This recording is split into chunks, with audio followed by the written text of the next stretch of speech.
A Constituição Federal prevê o sistema previdenciário composto de dois regimes. Temos o regime público e o regime privado. Podemos afirmar que são regimes públicos aqueles decorrentes do Regime Geral da Previdência Social, o RGPS, o regime previdenciário próprio dos servidores públicos civis e o regime previdenciário próprio dos militares. Esses regimes previdenciários são de caráter obrigatório, isto é, de filiação que independe da vontade do segurado. Agora, também não podemos deixar de falar. Neste vídeo, falaremos um pouco mais sobre os regimes previdenciários, desde sua conceituação até os principais elementos que o tangenciam. Vem comigo a partir de agora!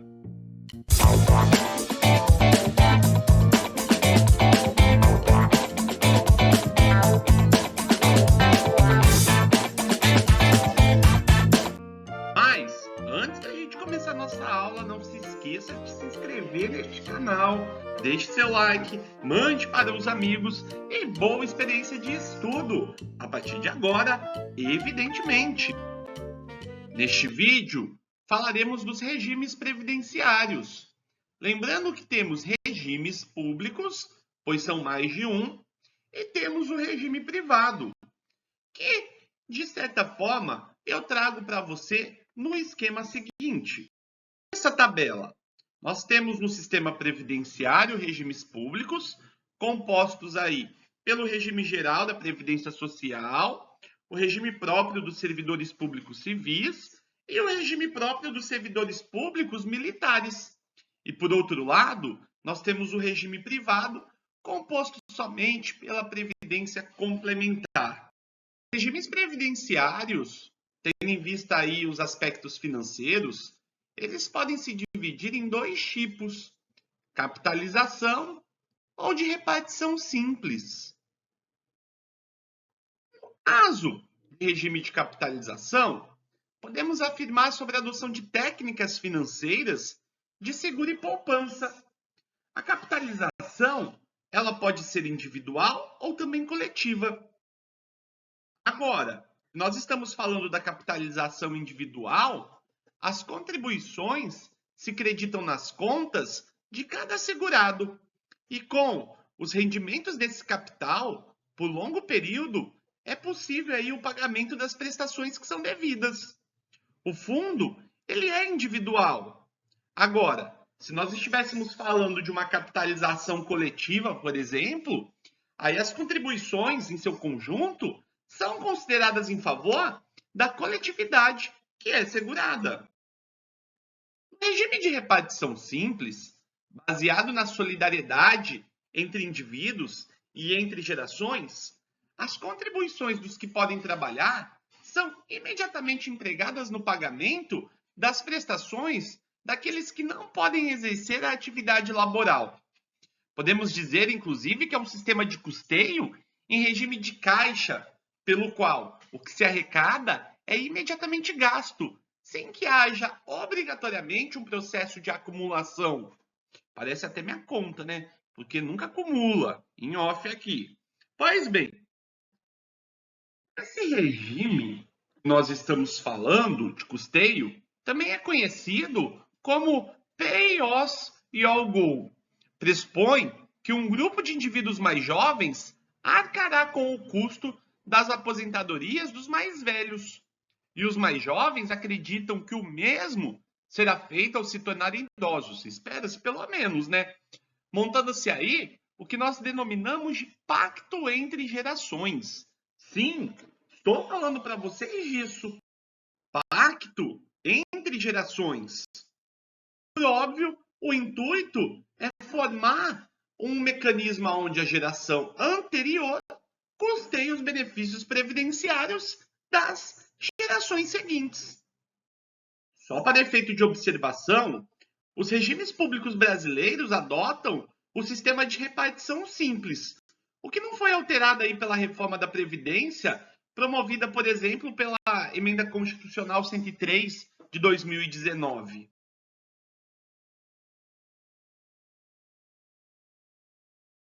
Regime Geral da Previdência Social, o famoso RGPS. Pois bem, vamos falar um pouco do RGPS, que é tão importante no nosso ordenamento jurídico brasileiro. Pois é, sobre o RGPS, é importante ressaltar que a Constituição Federal garante o regime público de previdência social de caráter obrigatório para os segurados da iniciativa privada, ou seja, aqueles que não estejam submetidos à disciplina legal dos servidores públicos civis militares. Esse conceito é dado pelo artigo 201 da Constituição, que dispõe mais ou menos o seguinte: a Previdência Social ela será organizada sobre a forma de regime geral da Previdência Social, de caráter contributivo e de filiação obrigatória, observando aí os critérios que preservem o equilíbrio financeiro e atuarial. Nestes casos, podemos afirmar que as contingências que têm cobertura previdenciária pelo regime geral da Previdência Social estão relacionados aí no artigo 201 da Constituição, colocando entre eles coberturas de evento de incapacidade temporária ou permanente para o trabalho e idade avançada, proteção à maternidade, especialmente aí a gestante, proteção ao trabalhador em situações de desemprego involuntário, salário família, auxílio reclusão para dependentes dos segurados de baixa renda, pensão por morte do segurado, homem ou mulher, ao cônjuge, companheiro, dependentes, dentre outros. Uma coisa importante de se falar é que a Emenda Constitucional 103 de 19 alterou o regime das aposentadorias e pensões do regime geral da Previdência Social e também do regime próprio da Previdência Social dos servidores públicos federais. Neste caso, podemos afirmar que a normatização infraconstitucional da reforma da Previdência ela depende de leis ordinárias e leis complementares, que em tese algumas ainda não foram editadas até os dias atuais. Porém, grande parte da legislação previdenciária atual ela é aplicada às novas regras da emenda constitucional em questão. O regime geral da Previdência Social ele é regulamentado por uma lei muito importante, a Lei 8.212, Plano de Custeio da Seguridade Social, e também pela 8.213, que fala do Plano de Benefícios da Previdência Social. O regime é de caráter contributivo, porque a cobertura previdenciária pressupõe o pagamento de contribuições do segurado para o sistema. Assim, somente quem contribui adquire a condição de segurado da Previdência Social e, cumprida aí as respectivas carências, salvo quando dispensadas, tem direito à cobertura previdenciária correspondente a contingências necessárias que o acomete. Neste caso, pessoal, a filiação é obrigatória, porque quis o legislador contribuinte. E de um lado, que todos tivessem cobertura previdenciária e de outro, que todos também contribuíssem para esse custeio. A cobertura previdenciária garante proteção ao segurado e também visa desonerar o Estado de arcar com os custos de atendimentos àqueles que não podem trabalhar em razão da ocorrência das contingências necessárias que são enumeradas na Constituição e na lei. Evidente que quis o Constituinte que os critérios de organização do RGPS preservassem o equilíbrio financeiro e atuarial. As contribuições previdenciárias, elas formam um fundo destinado ao financiamento das prestações previdenciárias e que não podem ser deficitário sob pena de comprometer a sobrevivência do sistema. Disciplina constitucional. Vamos falar um pouco sobre este tema tão importante com base na Constituição Federal. Além de enumerar as contingências geradoras das necessidades que terão coberturas previdenciárias, artigo 201, incisos de 1 a 5º, da Constituição, ela também estabelece outras diretrizes que o legislador ordinário e a administração devem seguir para bem conduzir os rumos do regime geral da Previdência Social. Podemos destacar a proibição de adoção de requisitos e critérios diferenciados para a concessão de aposentadoria no RGPS, correção de todos os salários de contribuição utilizados para cálculo de renda mensal do benefício, preservação do valor real do benefício, gratificação natalina para aposentados e pensionistas, e também a aposentadoria, prevista em lei, obviamente no artigo 202. Benefícios programados e benefícios não programados. O parágrafo 10º do artigo 201 da Constituição deixou para a lei complementar a disciplina da cobertura do risco de benefícios não programados, inclusive os decorrentes de acidente de trabalho, a ser atendida de forma concorrente pelo regime geral da Previdência Social e pelo setor privado, deixando de ter cobertura exclusiva pelo RGPS. Esses benefícios poderão ser objetos de contrato com entidades privadas. Mas antes de falar disso, precisamos entender o que seria benefícios programados e não programados. Sobre os benefícios programados, são aqueles que possuem natureza voluntária, objeto de contribuição paga pelo segurado, visando garantir sustento quando já não mais puder trabalhar em razão do decurso de tempo. É o caso da aposentadoria voluntária, como consequência natural da vida laboral, e também da pensão por morte, destinadas aos dependentes do segurado falecido.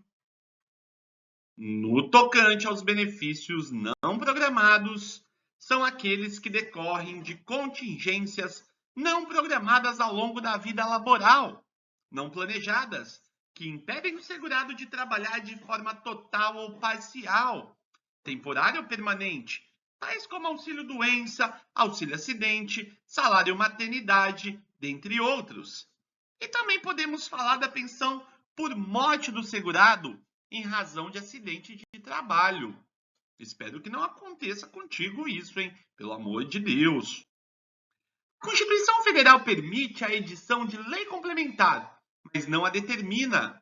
Parece aqui que a intenção do Poder Legislativo é desonerar cada vez mais o sistema previdenciário com a terceirização das coberturas de benefícios não programados, o que abre espaço para aí a aplicação de instituições financeiras. Uma coisa importante de falar é que todos os ganhos habituais do empregado, a qualquer título, deverão ser incorporados ao seu salário para efeitos previdenciários, nos moldes aí do artigo 201, parágrafo 11 da nossa Constituição. A norma, ela é importante para o segurado, porque quanto maior a base de cálculo de sua contribuição previdenciária, maior será o valor da renda mensal inicial de seus benefícios previdenciários. E é óbvio que é importante para o sistema previdenciário em razão dos reflexos no âmbito do custeio. Gostou deste vídeo? Eu espero que sim. Contar com a tua ajudinha, com o teu like para se inscrever aqui no meu canal? Se sim, mande aí também para os seus amigos. Tenho certeza que esse canal vai ajudar ele, que está estudando para concurso, ou para faculdade, ou até mesmo para a prova da OAB. Espero você no nosso próximo vídeo. Até mais, amigos. Tchau, tchau.